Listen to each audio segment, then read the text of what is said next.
She went to a movie with him. Somewhere public, somewhere safe. And still he drug his hand up her thigh. She kept her mouth shut. Tried to push him away. Wouldn't want to ruin the best scene. Whispered, "Stop." He didn't listen. Over the years, sexual assault has received much attention in the news. But what hasn't been addressed nearly as much is the culture that promotes it and envelops our lives. Whether it's locker room talk or casual banter amongst friends, we cannot remain silent. We must speak up and hold each other accountable for our words as well as our actions. With the poem Statistics by Molly Hart, Pinata by Pages Martin, and Action by Kyle Tremont. Silence Broken. A poetry program. There's a conversation that never happened. Not even a deleted scene. More like a storyboard. Lost. An idea cut from the first draft. You are co-starring slouched on the futon while we watch the game, telling me about your new girlfriend. Or more specifically, telling me about all the things you're going to do to your new girlfriend. Action. And part of me still remembers my lines, even though I never said them. That conversation I couldn't seem to start for fear of what? Awkwardness?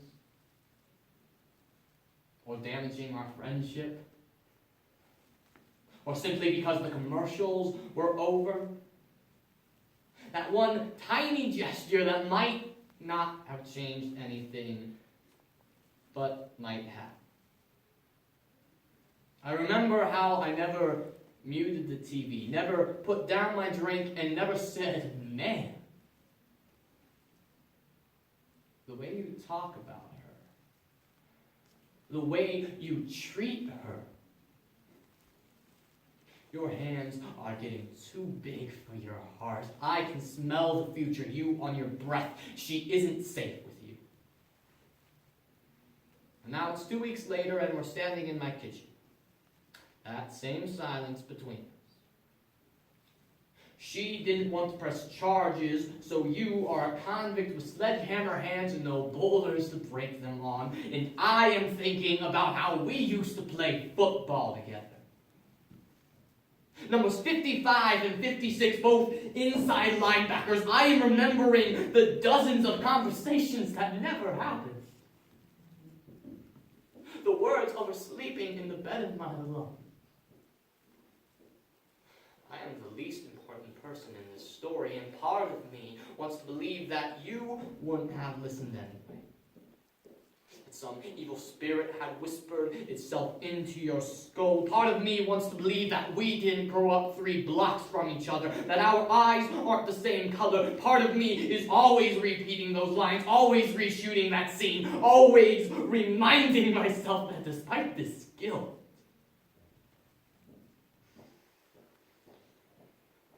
I'm not a bad guy.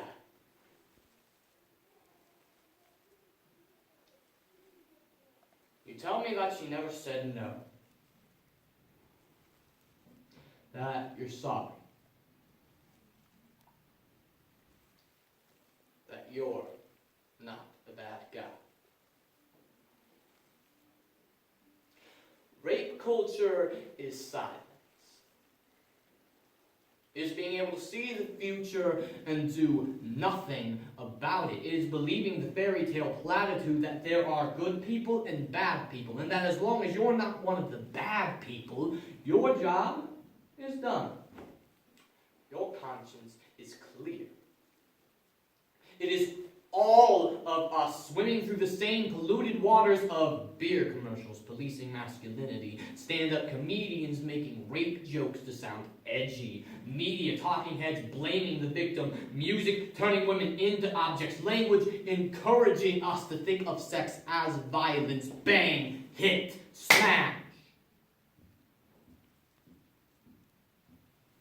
Just telling our daughters to dress sensibly and not walk alone at night. And it is telling our sons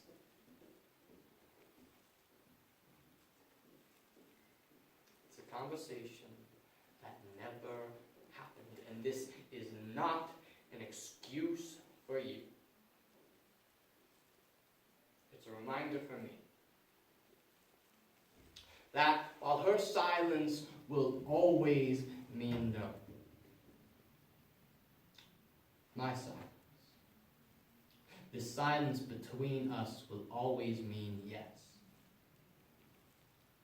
To the man on the bus I overheard in conversation tell a woman, presumably a friend, you are too ugly to be raped.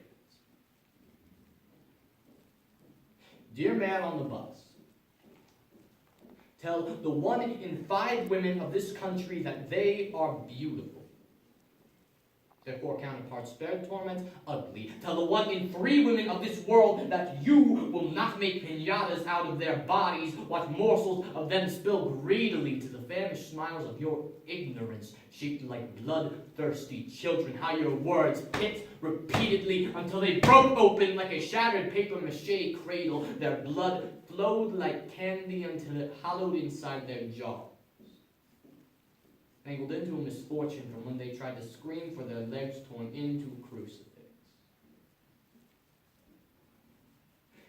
You tell them how beautiful their silence is. Dear man on the bus, from smothering catcalls to quickened pace of trek home, raped with a dress on, raped without a dress on, raped as children who couldn't even dress themselves. Tell them how ugly their consent was. Tell the depression. Tell the unreported. Tell Mahmoudia, a footnote in crimson Iraqi sands, how beautiful the military silence is. And how we don't ask and they didn't tell in the name of country. Tell Elizabeth Fritzl how pretty the flame of her skin was, that turned her father into a torturous moth of incest until she gave birth to 7 choices she never had. Dear man on the bus, tell my 11th grade student Lauren that she wanted it. Her beauty had them coming. Tell my 7th grade student Michaela that she wanted it. Her beauty had them coming. Tell my 3rd grade student Andre that he wanted it. His beauty had him coming. Tell the 8-year-old me that the guy in me I loved so fiercely was so gorgeous that a cousin twice my age wanted to molest the holy out of me.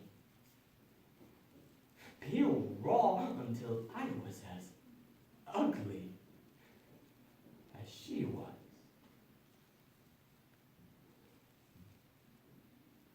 Rape is a coward that hides itself in the makeup of silence. A murderous fruit that grows best in the shadows of taboo. A Vietnam prostitute with red, white, and blue skin. A murmur of bodies left vacant by the souls that spent years and years and pills and pills and poems and even death trying to learn how to reclaim them.